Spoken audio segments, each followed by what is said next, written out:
Ayun, ano pong pangalan niyo, ma'am? Nelly Laureta po. Taga saan po kayo? Nara, Palawan. Ayun.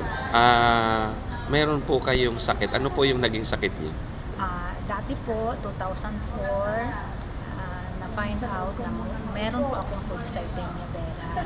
Pero noong 2012, nagpa-check up po ako dito sa Maynila, nalaman na ito pala ay isang chronic myelofibrosis.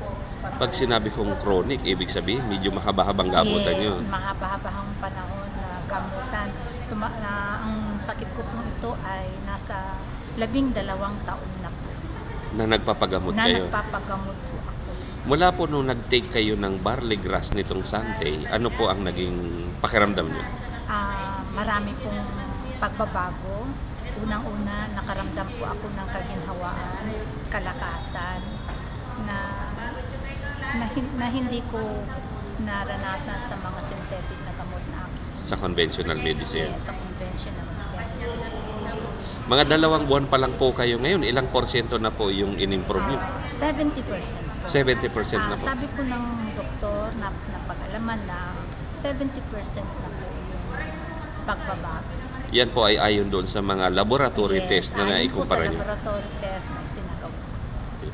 Ay, ma'am, curious lang po ako, magkano po ba yung ginagastos niyo sa conventional medicine before? Ito po ay umaabot ng 72,000 A month. a month. At sa barley naman po, Sa barley, nasa 10 to 15,000. 10 to 15,000 a month lang. So, ang laki po pala ng natipid nyo. Opo. Tapos, anong bilis pa ng improvement nyo? Yes, napakalaki po ang improvement. Unang-una, malaki talaga ang nabawas sa gastusin. Pangalawa ay napakabilis ang ating paggaling. At ito nga ay napatunayan sa laboratory test na sinagawa. Ma'am, doon po sa mga nakikinig nitong interview na ito at manunood, ano po ang pwede nyong mai-advise sa kanila? Sana po yung mga taong may ganito ring mga karamdaman, subukan din po nila ang minom ng barley. Ito ay makakatulong ng malaki sa kanilang kalusugan. At, Ay. yes, Ayan. Mayroon pa pong iba, ma'am? yun lang po. Sana ay subukan din po nila. Wala naman pong mawawala sa kanila.